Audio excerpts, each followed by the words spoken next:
Hi to all, welcome to Sowji's kitchen. ఈరోజు మా ఇంట్లో లంచ్కి తోటకూర పచ్చడి, ఇంకోటి గుత్తి వంకాయ ఫ్రై. గుత్తి వంకాయ ఫ్రై 3 స్టెప్స్లో ఎలా చేయాలో చూపిస్తా, చూసేయండి. ఇలా బాండీ పెట్టేసుకొని నూనె వేడెక్కిన తర్వాత పోపు దినుసులు వేసేసుకోవాలి. దీంట్లో పచ్చిశనగపప్పు, మినపప్పు, ఆవాలు, జీలకర్ర వేసాను. ఫ్రై కాబట్టి కొంచెం పప్పులు ఎక్కువ ఉంటేనే బాగుంటుంది, అందుకనే ఎక్కువ వేసాను. పోపు దినుసులు వేగిన తర్వాత ఉల్లిపాయ ముక్కలు, కరివేపాకు వేసేసుకోవాలి. ఇప్పుడు దీంట్లో కొద్దిగా పసుపు వేసేసుకోవాలి. ఉల్లిపాయ ముక్కలు త్వరగా మగ్గడానికి కొంచెం సాల్ట్ వేసేసుకోవాలి. మరీ ఎక్కువగా వేగన అవసరం లేదు, జస్ట్ ఇలా మగ్గితే చాలు.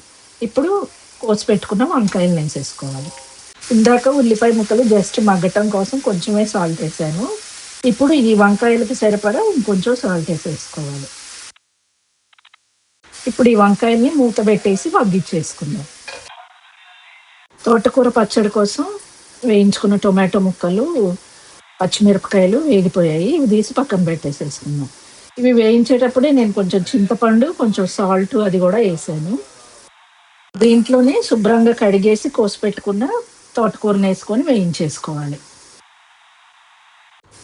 తోటకూర మగ్గిపోయింది. ఇప్పుడు దీన్ని ఆపేసేసుకొని చల్లారబెట్టుకొని గ్రైండ్ చేసుకోవాలి. వంకాయ ఫ్రై కూడా అయిపోవచ్చింది. ఈలోపు తోటకూర పచ్చడి గ్రైండ్ చేసేసుకుందాం. ఏమేమి వేసుకోవాలో చూపిస్తాను, చూసేయండి. వంకాయ ఫ్రై పూర్తిగా వేగిపోయింది. ఇప్పుడు దీంట్లో వెల్లుల్లి కారం వేసేసుకోవాలి. పచ్చికారం, దాంట్లో వెల్లుల్లి రెబ్బలు, కొంచెం కరివేపాకు వేసి చేసిన కారం ఇది. చివరిలో కొత్తిమీర వేసేసుకొని దించేసుకోవడమే. ఇది అయిపోయింది కదా. ఇప్పుడు ఇంకా తోటకూర పచ్చడి గ్రైండ్ చేసేసుకుందాం.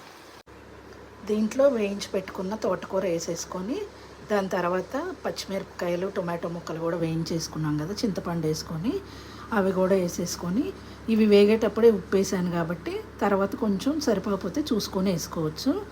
మోస్ట్లీ అది సరిపోవచ్చు. దాని తర్వాత కరివేపాకు, కొత్తిమీర, కొంచెం జీలకర్ర, ఒక 5-6 రెబ్బలు వెల్లుల్లి వేసి గ్రైండ్ చేసేసుకోవాలి.